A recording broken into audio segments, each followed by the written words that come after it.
top of the class, graduated with a business, graduated cum laude, and then yun.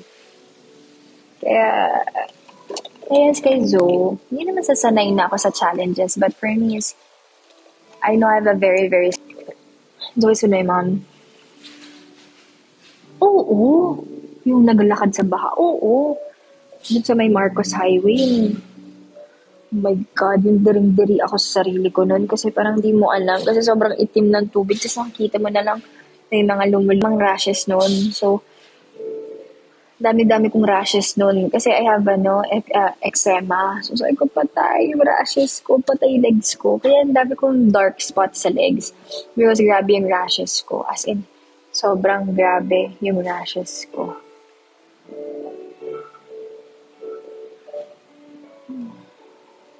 Kaya, yun. First office work mo? Sa hotel. Yun yung first office work. First office work ko, LBC Bank. I was high school back then. I wanted to earn money. So, I applied as an intern high school. Kasi dati pwede pa yun eh. Ngayon bawal na kasi. Kasi syempre, iba daw yung ng utak daw ng mga bata ngayon. Pero nung high school ako, I was 12 years old. Ay taga-Xerox ako. Tapos bayad lang sa akin parang 50 pesos a day or 40 pesos a day. Basta taga-Xerox lang ako. Lalagay ko yung papel, pindot, bigay. Since sa bangko, I was first year high school or second year high school. First year to, grade 6. Grade 6 to second year high school. Yun ang ginagawa ko, pack. Mga second year high school, filing of papers na ako. Kasi, gusto bumili ng cellphone. Rule ni Papa is, if you want a new phone, you buy it yourself with your own money. So, tinabaho ko yun. Everyday 50 pesos. Tapos yung nabili ko yung Sony Ericsson, yung Motorola, yung The Flip, na yung color purple. Oh my God, umiyak ako. Kasi talagang, alam mo yung pera ko pa, puro 50 pesos pa. Yun, puro 50 pesos pa yung hawak ko na. Tapos, binayaran ko. Motorola, yung flip, tapos, yung may screen, tapos purple.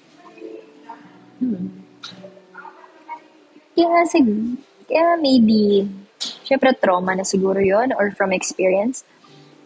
And that, I get so pick on minsan. I know it's wrong, but I get so pick on minsan when people judge me, like, you're white, you're pretty. Anyway, so, let's say sometimes I get so offended siguro sometimes when people actually tell me that na, ang puti mo, ganito, ganyan. Position sa court dati, I used to be point guard or shooting. I started off with shooting guard. I was a 3-pointer shooter. Alam mo, hindi naman sa pagyayabang dati. Ilagay mo lang ako sa 3 points, bigay mo bola, shoot ko dati. And the whole day, every Saturday yan, yun lang ang ginagawa ko. Mag-shoot ng bola, yun lang. And then, nung 4th year high school ko, nawala yung point guard namin.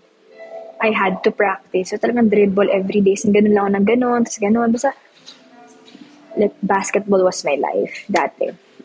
And then, yun. I was captain of the basketball team. I was MVP. Yun.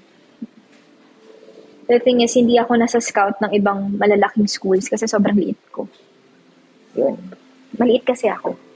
So, syempre, mas gugustuhin nila mag-train ng matangkad. Kasi natututo naman daw. Kasi sa akin na magaling na, pero maliit.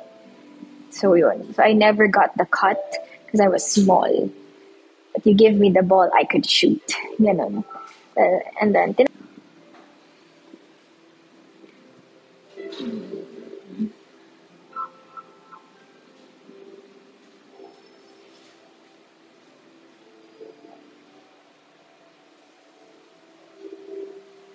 bakit? Ano sinabi ba niya?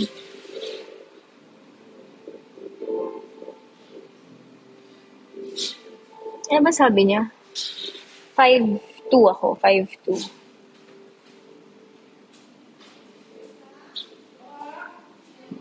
Bakit? Zion na sinabi niya. Bakit? Ako na. Nasaan na si Zoe?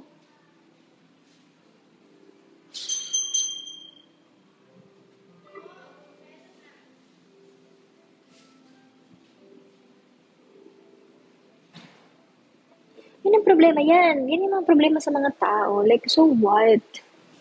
Hindi, wag mo ako tignan. No, no, no, no. Hindi, wag mo ako tignan. I'm small. I'm really small, guys. Mukha na matangkad sa videos. Ganun lang talaga yun. Mukha rin ako mataba sa videos. But when people see me, they say, wow, ang payat mo. Ganun. No po, hindi po ako artista. Hindi po ako artista and I don't like to be one.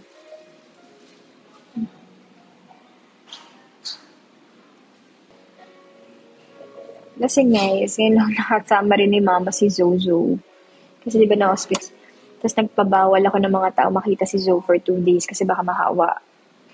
Yun. So yun, ngayon lang niya nakita si Zoe talaga. I mean, nakasama ni Mama si Zoe talaga. Kaya kinuha niya. Kinuha niya sa akin. Thank you, thank you. Thank you guys sa gifts, guys. Unting-unti na lang. Guys, pa-money gun. Thank you. Isa lang.